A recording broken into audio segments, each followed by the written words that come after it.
It's minicamp and OTA season, and today we're looking at the Green Bay Packers and getting a good look at Matthew Golden. We're going to watch him catch some balls, work through some drills, and everything else.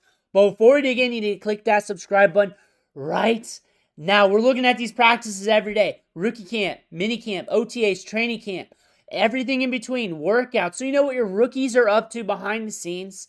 Your veterans, those quarterback battles, those guys you're drafting in fantasy football. It's all going to be right here. Click that button. Stop missing out. But Matthew Golden's here. I got 3 minutes and 20 seconds of clips. Him running routes, catching balls from Jordan Love. We're going to loop this and keep talking ball, but here we are.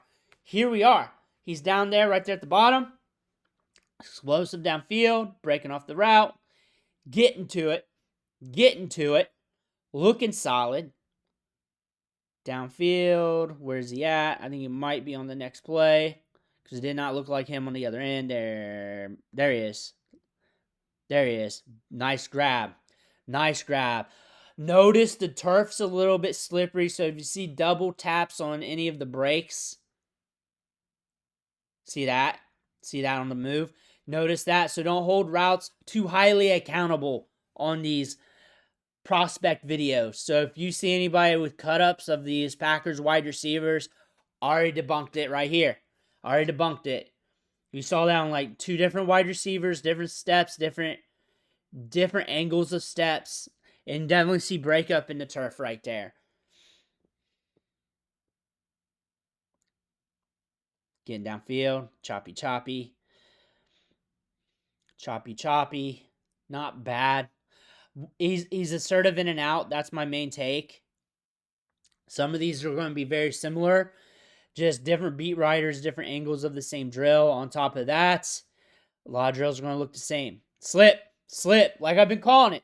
It's a slippery surface. That came across instantly. Another one. If someone does him like Travis Hunter on social media and it goes viral, we already called it out. You're seeing grass kick up, sod kick up, whatever. Definitely see it. It looks like little pellets right there by the sideline. All in all, there he is. Right there. Boom. Getting in and out. Looking fluid.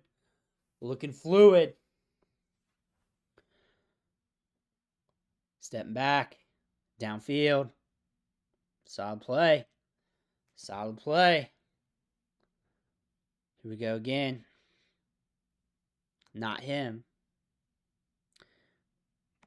So you're getting a look at your other wide receivers as well.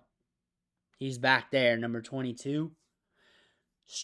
Different number for a wide receiver. But I kind of like it for me because when I'm doing clips like this, it stands out. Even when the jersey's rolled up, I know what it is.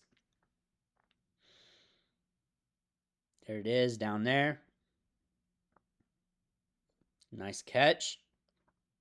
If I'm a Packers fan, I'm also excited to see what my other players are doing. Get to see the facility. What practice is looking like for your team at OTAs. Recently, it's only been the last few years, but you didn't used to get documentation like this of videos from practice, especially OTAs, minicamp. It was a big deal about 15 or so years ago on NFL Network where they'd show you like maybe like a quick drive in training camp of a team on NFL Network. And you just watch it and you'd be like, that's the greatest thing ever. But nowadays, you get to see everything. You get to see just about everything. You don't get to see everything. Don't let all the beat writers at all the practices. You got to learn how to read beat writers. That's one thing I've learned. That's a new skill I've learned by doing this, is learning how to read beat writers and understand how to interpret them. They do not have access to everything. They act like they do, they don't. They don't have access to film of everything. They don't have access to all the drills. The coach is only going to tell them what they want to tell them. They'll tell you some things that will be actionable data for you, and some things they just do not have everything on, where they think they have it, but they don't. They've been led on. And some are more credible than others. Some know football, and some just been through J school, journalism school, and worked their way up at other different newspapers and stuff. But really, they're just journalists. So there's ball knowers and journalists in this game that's sending you information that a lot of you guys call them insiders.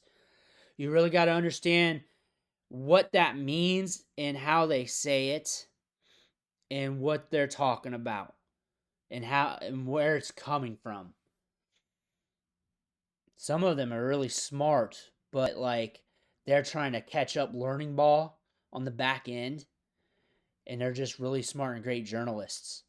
And you wouldn't catch that unless you knew like specifics on ball, like specifics on tape. It usually comes out when it comes to talking tape, especially if they're trying to push themselves hard on social media.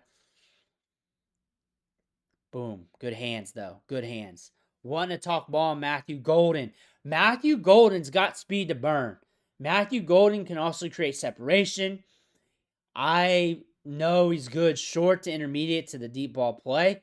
And I think he fits well with this Packers offense. The thing about this Packers offense, because I do predictions every week, kind of predictions, but I'm predicting the workload of these players to predict fantasy analysis, production, is when I look at the Packers week in, week out, they have this thing that I've termed the carousel effect, where you have a quarterback that's not afraid to spread it around, will just spread the ball around the wide receivers. And if it's a game where it's supposed to be high scoring, anybody could definitely get it on any given Sunday on those games. But the main target getter is the most likely. However, you never know. However, this is a quarterback that spreads it around. So if he's on the field, he's going to get looks. He's going to get opportunity. He'll have moments.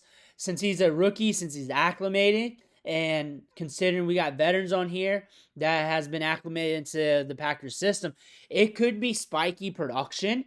But the fact is, I believe he's going to be on the field. He's going to be running a lot of routes, and I believe targets are going to go his way. And with his speed and what they're looking to use him as, he's going to get a good average depth of target. I would not be surprised if we have a good ramp up in the beginning of the year where it is kind of volatile and things start to come to head, like weeks 11, 12, 13 to the end of the season, and you just look back at the season, that's a good run of numbers there. That's a good run of numbers there. I believe he's going to have a good route participation rate. I think the ADOT's going to be there. I think the targets are going to be volatile like we've seen with the other Packers wide receivers. He's just going to be thrusted in there. But I think he has the potential compared to some of these guys are later round prospects. Some of these guys are. He should be able to push his way up there and to push his way up to that target threshold to where he's getting enough workload and opportunity. And I look for him to have his moment somewhere down the line this year. And I look for him to flash early. And this is all good things. This is all good things for rookie wide receivers. This is all good things. I am confident that he's going to be a good cornerstone of this carousel effect where when Love has to spray it and pray it, he's moving all over the field, that he's going to be one of those guys that's going to have his moments.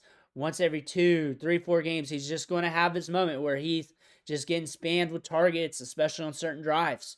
I definitely see that happening. That's just how this offense works. You look at the target shares, you look at how the ball's sprayed. It's sprayed vastly among this wide receiver depth chart. I look for him to get the ball downfield. I look for him to run a lot of routes. I look for him to be a corner piece of this offense. I think when we get the back half of the season and going into year 2, you're going to start seeing more. You're going to start seeing more. When you're looking at this for rookie draft analysis, it's all on the running backs. Once they tear off, and once your guys are gone, that's when I'm looking wide receivers. A lot of people were tepid of him going to the Packers when he first got drafted. I think the fact that he's in the carousel effect, he's a first rounder, I think he's going to be actually safe. I think he's going to be actually safe where you're going to at least get something out of him production-wise, and that's early. And then you guys are always looking early, never long-term. I think long-term, too, it's just going to bake and cook from there. It's just going to bake and cook from there. That could be like good wide receiver 2 numbers. That could be back in wide receiver 1. It's really hard to get the top end wide receiver 1 steady year to year. That's a hard thing to do. I think he can be a very dependable asset on your team. I think if you catch him at a discount for a first round wide receiver, pull that lever. I think if there's ever a first round wide receiver, even if you like them or not, and they're always going at a discount and they're falling at a discount, and there's leagues where he is going at a discount. Just the other day, I called this out in my Jaden Blue video. Like, I saw him go in the first round as I was scrolling social media in some random leagues. When you start seeing leagues like that, players like this start to fall. Players like this start to fall, and you start catching them at discounts. You may say, not my league, this. It's out there. It's out there. Is it in my leagues? Not really. Is it in yours? Probably. It's out there, though. But players will fall. People will start spending up for their guys, especially a deep running back class like this. It's going to buoy some wide receivers down, maybe like a Matthew Golden.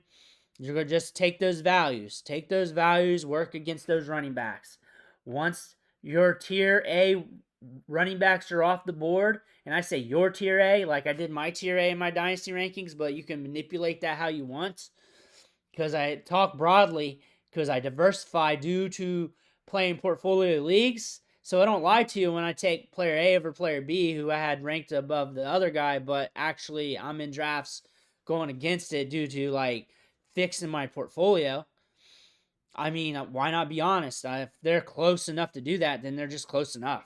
They're just close enough. And if you like the player better, then it's on you, and you want them, then you can use that to gauge. But Matthew Golden here has got upside in this offense. He's a good fit. I think he's going to be a good fit for this team. Plenty of upside. Let me know what you think in the comments below. I want to hear about that. Make sure to hit that subscribe button on the way out. One thing for watching. Catch you in the next video.